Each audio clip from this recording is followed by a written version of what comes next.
My dear student, आज हम Indian panel code यानी भारतीय दंड संहिता के कुछ एमसीक्यू क्वेश्चन डिस्कस करने जा रहे हैं जो परीक्षा की दृष्टि से बहुत ही महत्वपूर्ण है। तो पहला प्रश्न है, निम्नलिखित में से कौन सा तत्व सामान्यतः अपराध का आवश्यक तत्व नहीं है? तो इसका बी ऑप्शन सही है। हेतु तो प्रस्तावना व सार से इसको लिया गया। का नामक भारत का नागरिक लंदन इंग्लैंड में खा की हत्या कर देता है। मतलब का कोई नाम होता है, खा कोई दूसरा नाम होता है। तो इस तरीके से जहाँ भी का और खा शब्द आए, इसका मतलब है कि का किसी का नाम है और खा किसी अन्य व्यक्ति का नाम है। का नामक भारत का एक नागरिक लंदन में खा की हत्या कर देता है। तो का चांदनी चौक दिल्ली में पकड़ा जाता है। इसको हत्या के अपराध के लिए कहाँ पर विचारित किया जा सकता है?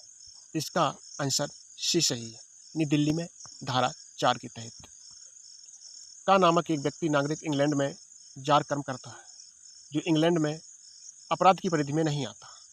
इस अपराध हेतु विचारण किस न्यायालय द्वारा किया जा सकता है?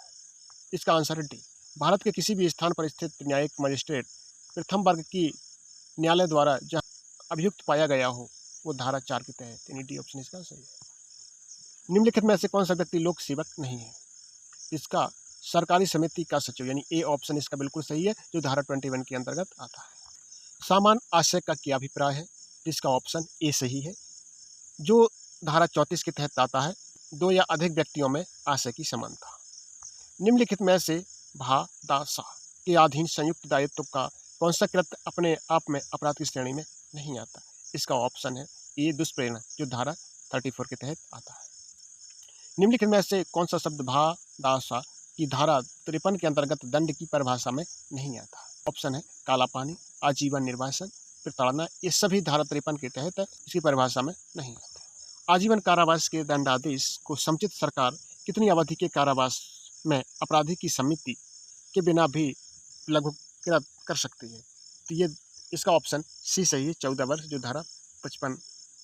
भारतीय दंड संहिता यानी भादासा की धारा के तहत 57 दंडाविधियों के भिन्नों की गणना करने में आजीवन कारावास को कितनी अवधि के कारावास के तुल्य गिना जाएगा? तो इसका ऑप्शन बी सही है, यानी 20 वर्ष, यानी धारा 57 के तहत इसको माना जाएगा।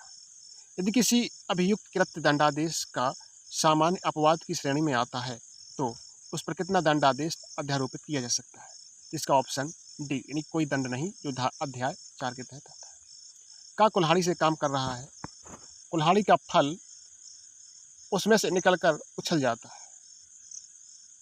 और वहां निकट खड़ा हुआ व्यक्ति उससे मारा जाता है। यदि का की ओर से उचित सावधानी का कोई अभाव ना था तो उसका यह कृत्य क्या है? तो अपराध न होने से क्षमा योग्य है, यानी धारा 80 के तहत आता है। भारतीय दंड संहिता धारा 84 के आधार कौन सा नियम है? इस नियम के अनुसार विधिक पागलपन चिकित्सीय पागलपन से सर्वथा भिन्न है और इसका सामान्य बोध शक्ति का पूर्ण लोप है। इसका ऑप्शन सी सही है, मैक नाटन का नियम, जो धारा 84 के तहत आता है।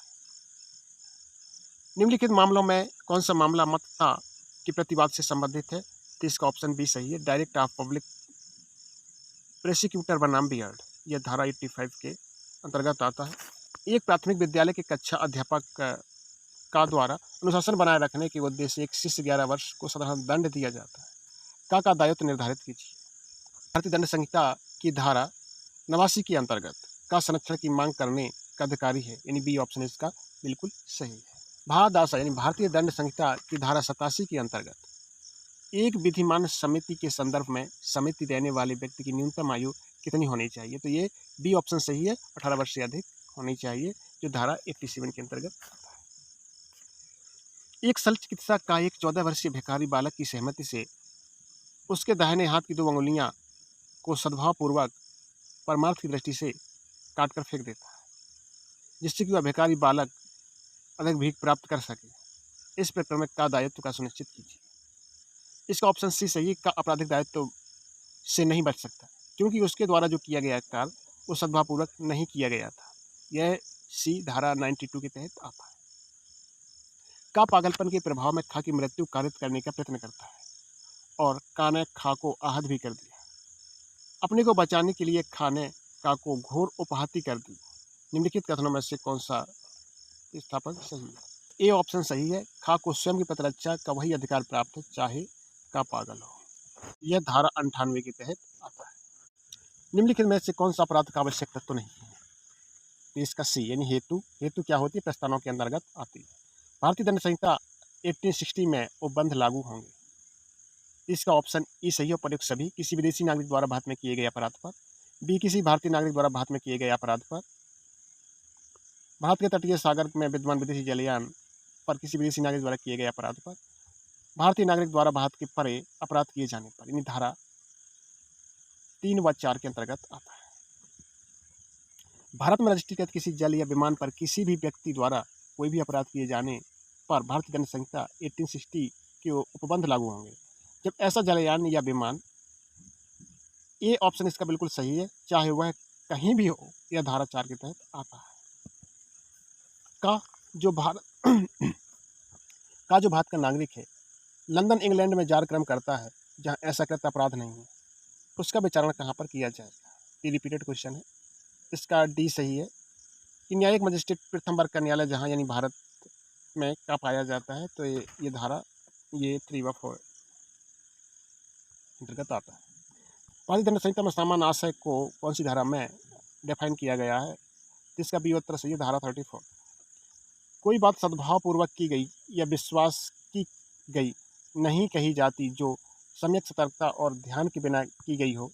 शब्द सद्भावपूर्वक का यह जो भारतीय कि यह परिभाषा भारतीय दंड संहिता की कौन सी धारा में परिभाषित की गई? यह परिभाषा ए ऑप्शन इसको सही है, धारा 52 के तहत की गई। कौन सी लीडिंग केस में उच्चतम न्यायालय द्वारा यह मार्गदर्शन दिया गया कि बिरले से बिरलेतम मामले में ही मृत्युदंड दिया जाना चाहिए?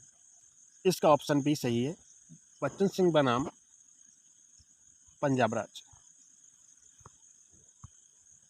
वर्तमान में भारतीय दंड संहिता में कौन से दंड हेतु कोई प्रावधान नहीं है? इसका आंसर बी सही है, यानी कि इसका गा आजीवन निर्वासन एवं कालापानी, घा प्रताड़ना एवं परवीक्षा, ये धारा 53 के तहत आता है। निम्नलिखित धाराओं के समूहों में से कौन सा समूह भारतीय दंड संहिता में अपराधों के साधारण अपवादों का उल्लेख करता है? तो इसका ऑप्शन सी सही है, धारा 76 106। किसी यार ने बा को शाह की दुकान पर चोरी करने के लिए प्रेरित किया कि जाओ सी की दुकान से चोरी कर लिया, शाह की दुकान से चोरी कर लिया, लेकिन बा ने रेलवे स्टेशन पर शाह की जेब काट दी। आ का दायित्व निर्धारित कीजिए। इसका बी सही है, आ चोरी के दुष्प्रेरण का दोषी है, यह धारा 108 के अंतर्गत आता है। निम्नलिखित में से कौन से मामले में का दुष्प्रेरण के अपराध के लिए दायित्वाधीन है? इसका उत्तर डी सही है, उपयुक्त सभी मामले। का खा को गा की हत्या करने के लिए दुष्प्रेरित करता है, खा गा की तदनुसार हत्या कर ही देता है। का खा को गा की हत्या करने के लिए दुष्प्रेरित करता है, लेकिन खा गा की हत्या करने से इनकार कर देता है। का खा जो 7 वर्ष के कम आयु का बालक है, जो गा की हत्या करने के लिए दुष्प्रेरित करता है, खा का की अनुपस्थिति में गा की हत्या कर देता है। उपयुक्त सभी मामले 108 धारा के अंतर्गत आते हैं।